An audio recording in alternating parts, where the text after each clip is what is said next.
Behavior problems with dogs. Where do they come from? How can we solve them? We need to take control of negative situations before they get out of control. Hiking trails, city streets, vet clinics, home environment. We want a dog that behaves and easily adapts to environments and situations. Let's go. Each dog behaves and adapts differently. A lot of this is related to sensitivities: object, sound, smell, and touch. Desensitizing dogs can play a big role in their behavior and how they can adjust to whatever they encounter. Some dogs are hypersensitive, and their sensitivities easily turn to fear. If these fears are not addressed, they can develop into phobias. Dogs with these behaviors can be mistaken for having been abused in the past. Hypersensitive dogs need special help. In desensitizing. This is Jake and Elwood, my young shepherd pups that I purchased from Dragongsd German Shepherds. I've been working with Jake and Elwood for many months now, getting them familiar with their surroundings and desensitizing them as a part of their training to prepare them for their job, which is aerial and personal protection. Although I'm using them as examples in this video, the desensitizing techniques can apply to any training situation. All right, so let's go.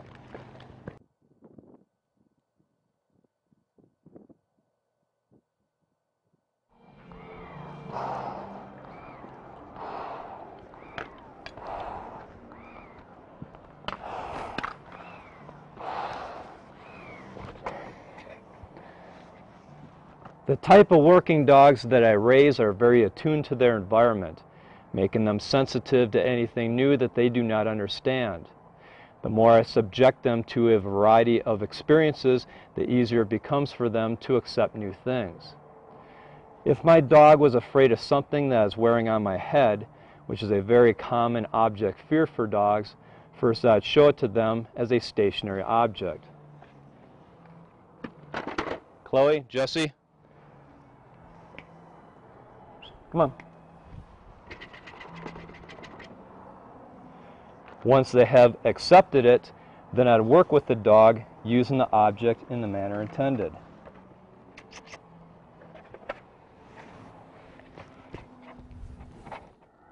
This short and simple training routine reinforces the dog's focus on me and overrides distractions. Drawing the dog's focus directly into me develops their attention to the handler. This exercise will be used and expanded throughout their training.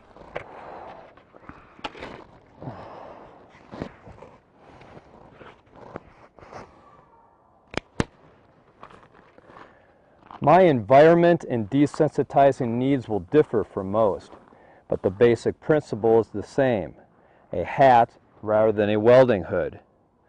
Developing desensitizing skills takes time and observation. Experiment and use whatever works on your pet. A few important things in desensitizing is to have confident follow-through, show no hesitation, and no emotion. Always remember to keep your dogs away from dangerous equipment when in use. Welders and grinders can damage dogs' eyes and the sparks can burn them.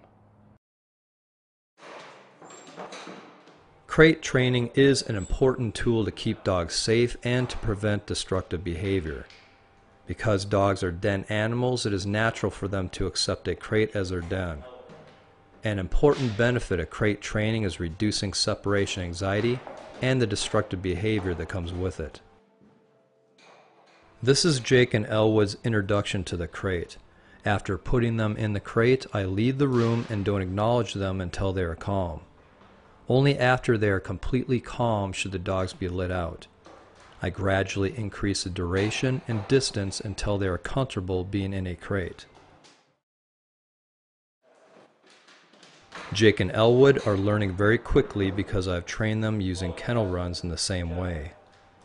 Initially using food as a motivator and trained dogs as examples will make crate training much easier. Jake, come, Jake, come.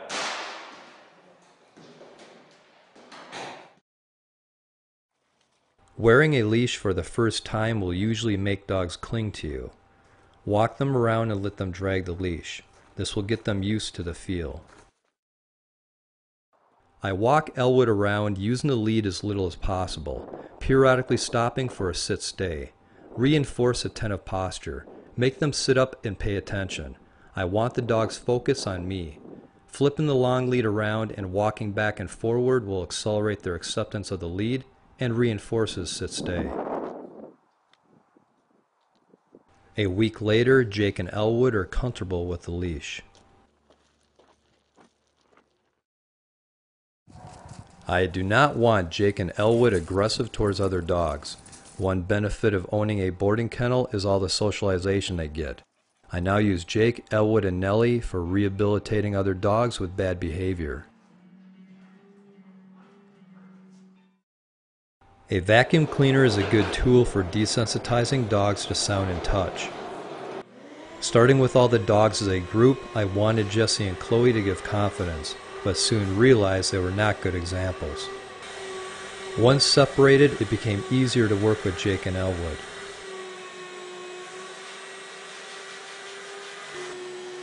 Now let's play around with Jessie and Chloe. Jessie just likes to have fun with the vacuum. Chloe is sound sensitive.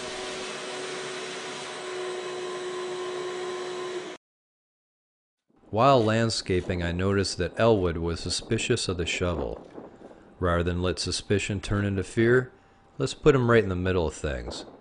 Sometimes situations like this seem inconvenient, but doing things together promotes a stronger bond.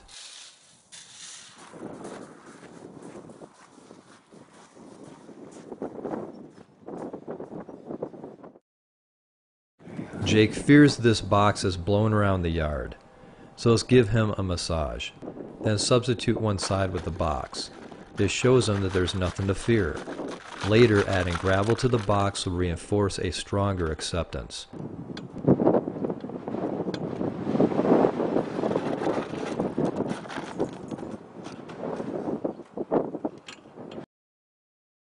I work with power tools, vehicles, and heavy equipment.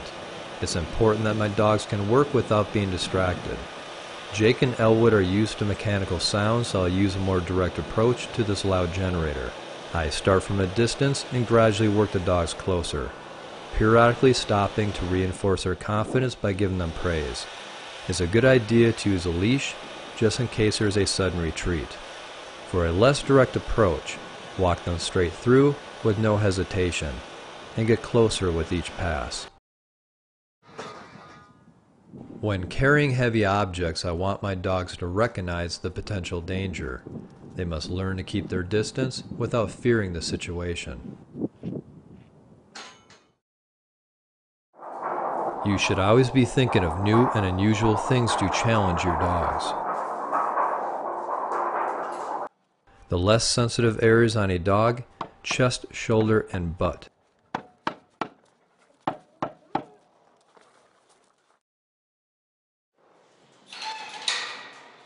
Make your dogs work for their meal. This is a good time to work on focus and control, and add some new challenges.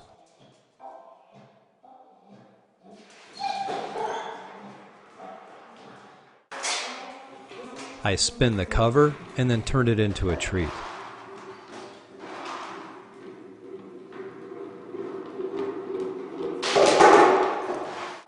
Until they are mature, feeding Jake and Elwood from one bowl strengthens their pack instinct.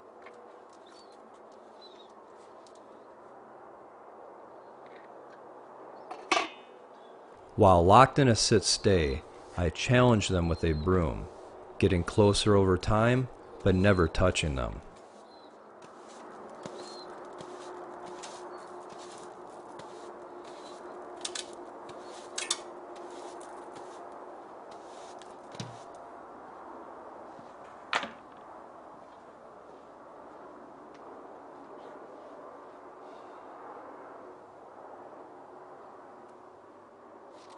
This is an opportunity to reinforce your control over your dog.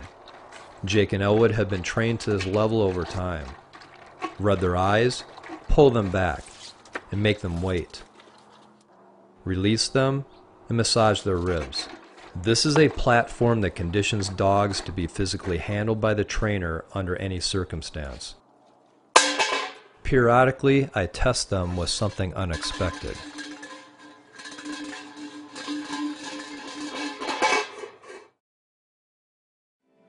You are the pack leader. You need to be in control.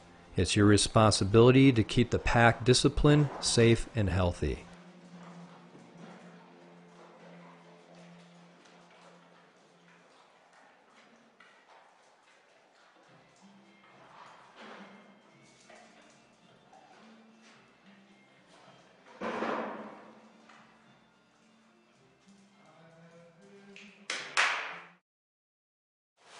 Thunder, fireworks, gunfire, and other loud explosive noises can disturb most dogs. I've been building Jake and Elwood's tolerance in preparation for their advanced training.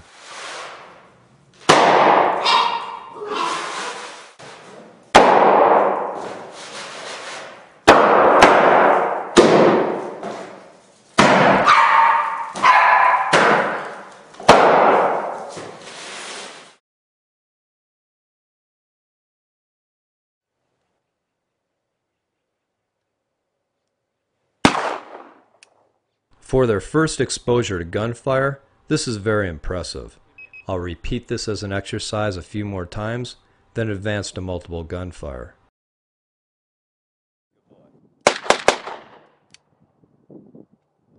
They're doing very good, but let's not pressure them too far. Always leave on a positive note.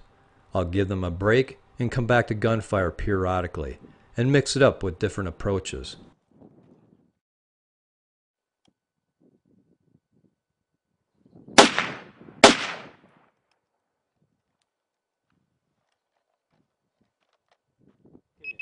I use a hand signal and my audible locator collars to recall the dogs. In this situation, it creates a more positive response and voice command. I'm constantly reinforcing the dog's focus by drawing them to me.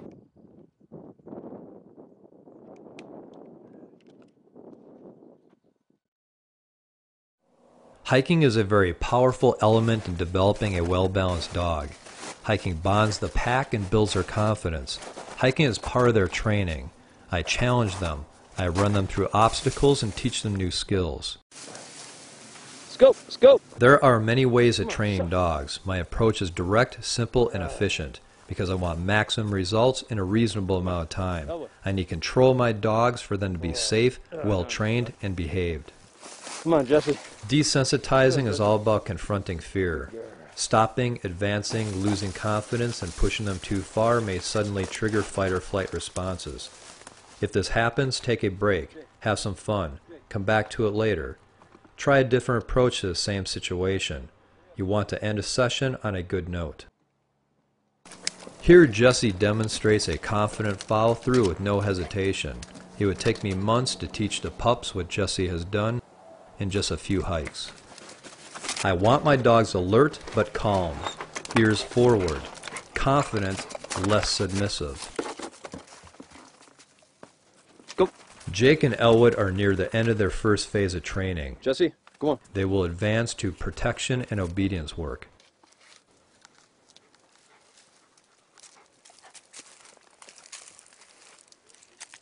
I made this video to promote ideas for developing good behavior and to correct unwanted behavior in dogs. All dogs need a leader to teach them how to be a member of the family. As leader, take the time to develop skills in observation, objectivity, and creativity. With patience, the bond you create will be rewarding.